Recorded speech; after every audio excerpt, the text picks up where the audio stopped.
Screams from a bloodthirsty crowd, a young mother separated from her newborn baby, a pregnant slave facing death for refusing to renounce her faith. This is the disturbing account of two women whose lives and deaths represent one of the most impressive testimonies of determination recorded in ancient history. Today we reveal the true story of Perpetua and Felicitas, two mothers whose brutal execution in the arenas of Carthage shocked even the Romans. Accustomed to violence, a story so impactful that its narrative, partially written by Perpetua herself, remains one of the oldest known texts. Authored by a Christian woman, Vibia Perpetua was born into a noble Roman family around the year 180 of the Christian era in Thububo near Carthage in the Roman province of Africa, modern-day Tunisia. Well-educated and of privileged status, Perpetua had everything a woman could desire in Roman society: status, wealth, and a secure future. Felicitas, on the other hand, was her personal domestic slave, living in the lowest condition of Roman society, property of another human being, without rights, without voice, and at the time of her arrest, 8 months pregnant. How then did these two women of such distinct social conditions end up sharing the same tragic fate? What could unite a Roman noblewoman and her slave in such a horrible end? The answer is simple yet extraordinary for their time. Both had converted to a forbiddenness religion, Christianity, in the year 203 during the reign of Emperor Septimius Severus. A new wave of persecution against Christians swept across North Africa. An imperial edict had specifically prohibited conversion to Judaism and Christianity, with severe punishments for offenders.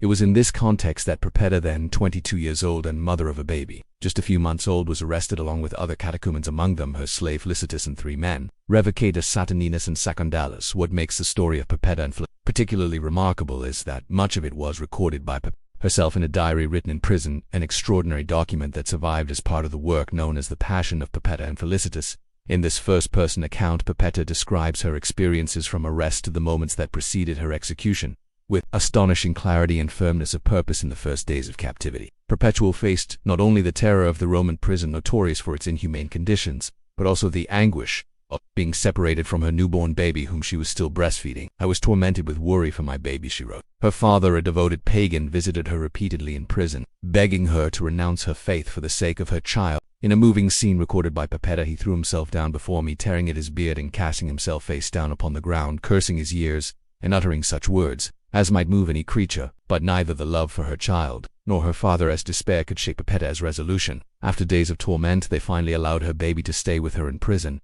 which she described as divine grace. "Suddenly the prison became a palace for me, so that I preferred being there to anywhere else." While Perpetua faced her own torment, Felicitas was going through an additional trial. 8 months pregnant, she feared that her execution would be postponed, as Roman law prohibited the execution of pregnant women. Ironically, she feared being separated from her companions in martyrdom. According to the account, Felicitas went into premature labor just 2 days before the date set for execution, when a guard mocked her moans of pain during childbirth, asking how she would face the beasts if she could barely endure labor. Felicitas replied, "What I suffer now, I suffer alone, but then another will be in me who will suffer for me, because I too will suffer for him." This is one of the most powerful moments in the account, the simplicity with which Felicitas expresses her faith in Christ's presence during her own suffering. Felicitas, a girl, was given to a Christian woman to be raised, as would later be Perpetua's baby. The eve of the execution brought a traditional banquet known as Cena Libra, the Last Supper, offered to the condemned. The Christians transformed this moment into a celebration of faith, making it an meal. Witnesses report that Perpetua and her companions ate in public as if it were a feast, not a prelude to death, addressing the crowd of onlookers with statements about divine judgment and the joy of martyrdom. This attitude of peaceful defiance and joy in the face of death confused the Romans, for whom earthly life and social status were supreme values.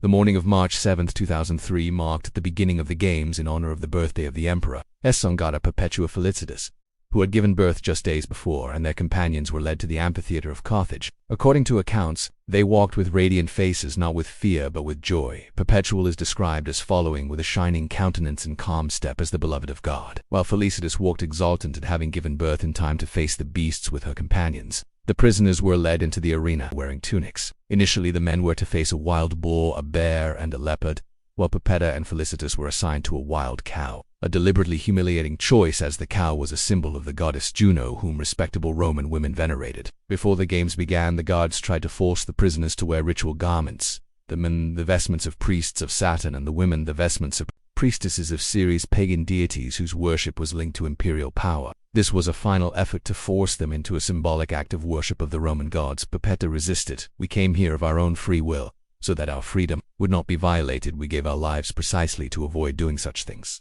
Impressed by her courage, The tribune allowed them to face the beasts without the ritual garments. What followed was a demonstration of Roman brutality at the height of its public expression. The men were exposed to the beasts and eventually killed by gladiators. When it came time for Perpetua and Felicitas, they were stripped and placed in nets to be exposed to a wild cow. Even the Roman audience, accustomed to graphic violence, was shocked to see a recently delivered mother with breasts still dripping milk and a young noblewoman being treated with such indignity in a rare display of public mercy. The crowd shouted for the women to be brought back and dressed in loose tunics. Perpetua was the first to be attacked, thrown into the air by the cow and falling on her back.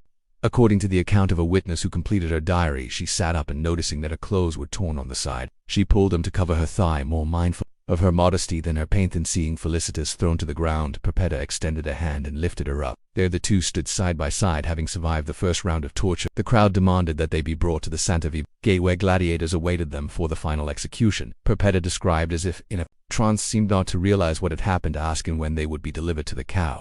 When told she had already faced the animals, she did not believe it until she saw the marks on her body and her torn clothes. In the final moment, the condemned Christians exchanged the kiss of peace, a significant ritual in which they greeted each other as equals before God, a striking contrast to Roman social stratification. They then voluntarily advanced to their final execution by sword. The executioner designated for Perpetua was a novice gladiator whose hand trembled.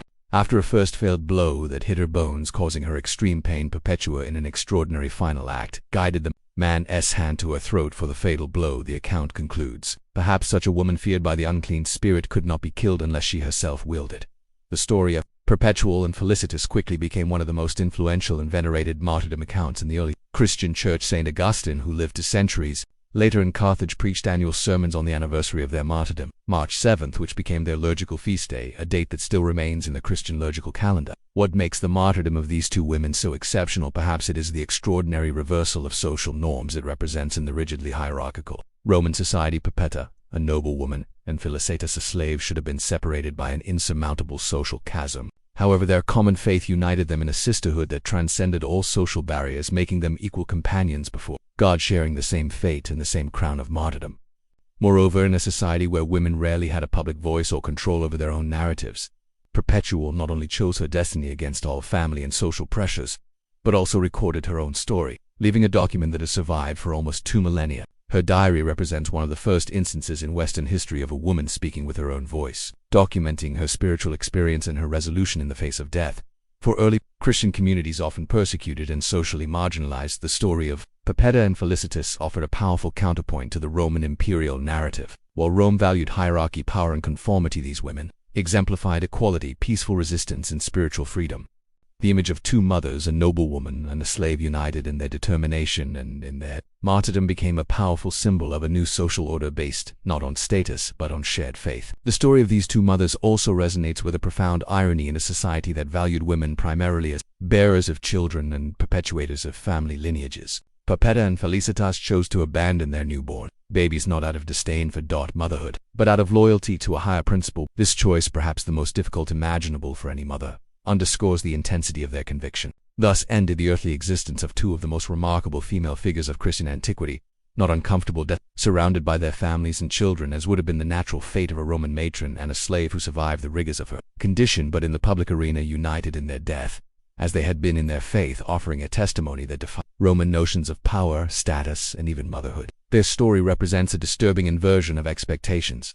The beasts meant to tear apart their bodies ended up tearing down instead the invisible walls of Roman hierarchy. The sword that ended their earthly lives simultaneously immortalized their names, and the bodies of 2 fragile new mothers thrown unceremoniously into the arena of Carthage became the seeds of a spiritual revolution that would eventually transform the very empire tried to exterminate them. If you enjoyed this video and want to know more impactful stories about martyrs of the faith, subscribe to the channel and activate the bell so you don't miss anything. Leave your comments suggesting which historical figure or saint you would like to see in our next video. Until next time.